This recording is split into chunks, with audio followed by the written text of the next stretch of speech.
अभी आप लोगों ने जो सुना, मर्यादा पुरुषोत्तम भगवान श्री राम जब शबरी गृह पधारते हैं, शबरी आगत स्वागत करती है। शबरी कोई संभ्रांत परिवार की महिला नहीं थी, धनी परिवार की महिला नहीं थी, विदुषी नहीं थी, भील जाति की थी, आदिवासी जाति की थी, और उस जमाने की बात है।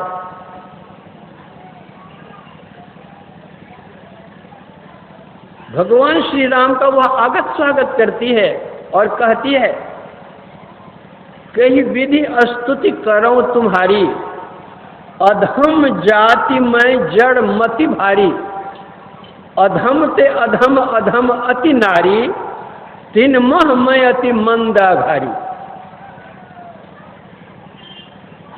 शबरी कहती है कि प्रभु, मैं आपकी स्तुति किस तरह करूं, मैं अधम जाति की हूं। नारियों में जो अधम से अधम होती हैं, उनमें भी मैं अधम हूं।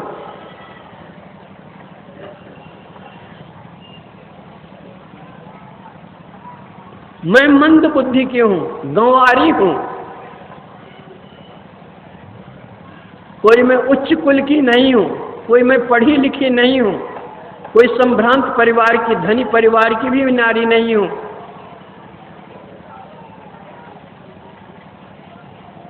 उस भीलनी के प्रति भगवान का क्या भाव है? भगवान कहते हैं, कह रघुपति सुनु भामिनी बाता, मानो एक भगति करनाता। भगवान कहते हैं कि हे भामिनी, भामिनी शब्द का अर्थ होता है जो क्रोध करने वाली हो। भामिनी शब्द का अर्थ होता है जो अतीब सुंदरी हो। तो शबरी तो परम भक्तिन थी, वह क्रोध करने वाली थी नहीं। देखने में भी वह अत्यंत कुरूपा थी।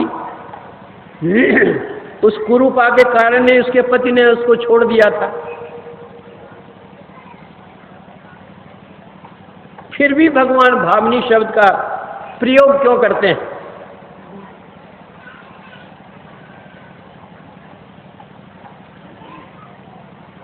भगवान कहते हैं कि मैं एक भक्ति का नाता मानता हूं। जाति पाति कुल धर्म बड़ाई, धन बल परिजन गुण चतुराई, भगतिहीन नर सोहई कैसा, बिनु जल बारिद देखिए जैसा। कोई ऊंची जाति का हो, कितना बड़ा विद्वान हो, धनवान हो, गुणवान हो, बलवान हो, सब गुणों में निपुण हो, लेकिन उसके पास अगर भक्ति नहीं है तो वह जल विहीन बादल के समान शोभाहीन है।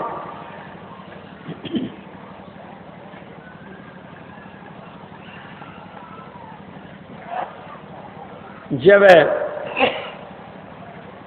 अष्टावक्र मुनि राजा जनक जी के दरबार में पहुंचते हैं तो अष्टावक्र, उनके 8 अंग शरीर के टेढ़े थे, बड़ी कुरूपता थी उनमें। सभा में जितने थे सभी सभासद उनकी कुरूपता को देखकर ठहाका मारकर हंस पड़े। अष्टावक्र मुनि जी भी हंसने लग गए। सभासदों ने पूछा कि महात्मन, आपके हंसने का क्या कारण? अष्टावक्र मुनि ने कहा कि पहले आप लोग हंसे हैं, पहले आप लोग अपने हंसने का कारण बताइए, पीछे मैं हंसा हूं इसलिए पीछे मैं बतलाऊंगा। सभासदों ने कहा कि महात्मन क्षमा कीजिएगा,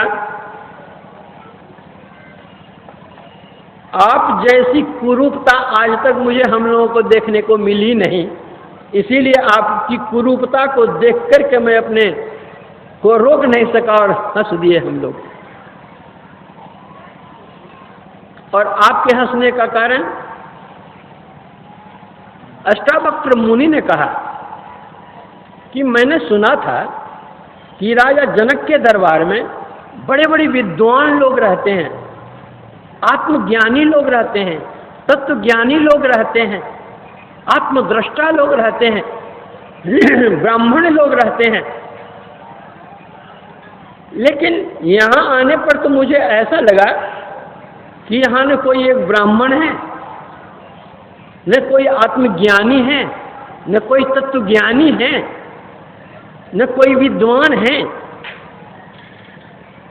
ये तो जितने यहाँ बैठे हुए हैं राजा जनक जी की सभा में, ये सब के सब चमार हैं। सभासदों ने कहा कि महाराज आप ये क्या कह रहे हैं, सब चमार हैं, इतने पढ़े लिखे विद्वान ये सब जो है सब आत्मज्ञानी नहीं। अष्टावक्र मुनि ने कहा जो आत्मज्ञानी होते हैं वे आत्मा को देखते हैं। नदी टेढ़ी होती है लेकिन उसका पानी टेढ़ा नहीं होता, गन्ना टेढ़ा होता है लेकिन उसका रस टेढ़ा नहीं होता।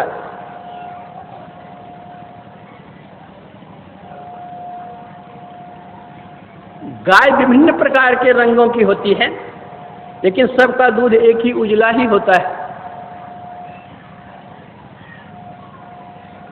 तकिया का खोल विविध प्रकार का होता है, विविध रंगों का होता है, लेकिन उसमें रुई एक ही होती है। जो आत्मज्ञानी होते हैं वे आत्मा को देखते हैं, शरीर को नहीं देखते हैं। शरीर तो हाड़ चाम मांस खून रक्त का बना हुआ है। तो आप लोग जितने हैं, आप लोगों ने मेरी आत्मा तो देखी नहीं। अगर कोई आत्मज्ञानी होते तो मेरी आत्मा को वे देखे हुए होते, लेकिन आप लोगों ने तो हड्डी और चमड़े की पहचान की है कि हमारा चमड़ा और हमारी हड्डी टेढ़ी मेढ़ी है। ये जो चमड़ा का पहचान करने वाला वो चमार नहीं तो ब्राह्मण कहाँ से? ब्राह्मण तो होता है जो ब्रह्म को पहचानता है। ब्राह्मण सोई जो ब्रह्म पिछाने, बाहर जाता भीतर आने, पांचों बस करी झूठ न भाखे, दया जनेऊ हृदय राखे, आत्म विद्या पढ़े पढ़ावे, परमात्म का ध्यान लगावे, काम क्रोध मद लोभ न होई, चरणदास कहे ब्राह्मण सोई। ब्राह्मण तो है।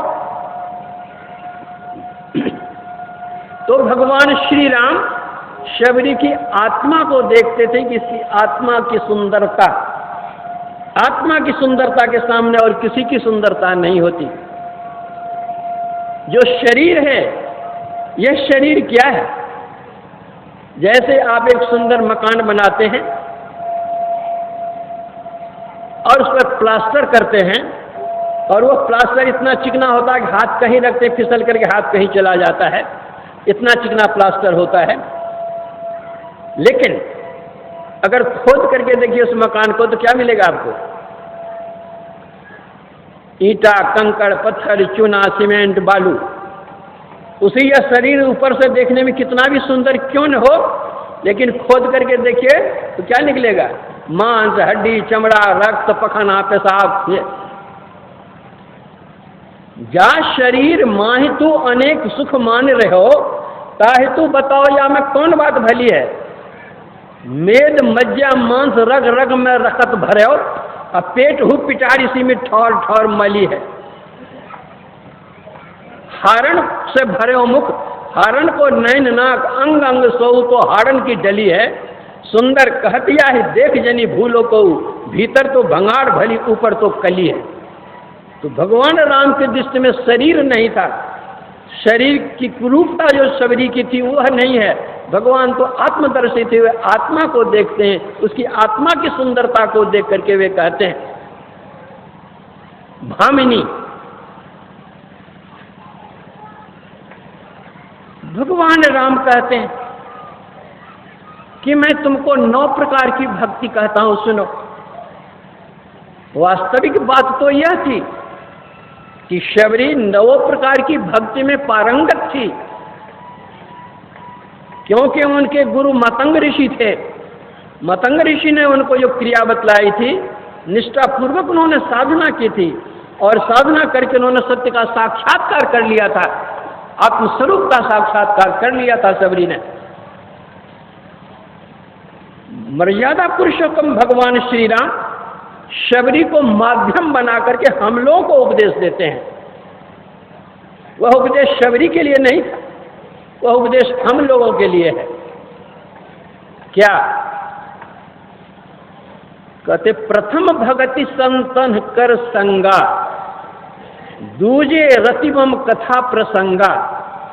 पहली भक्ति है कि संतों का संग करो, बिन सत्संग न हरि कथा, ते ही बिन मोह न भाग, मोह गए बिन राम पद, होए न दृढ़ अनुराग।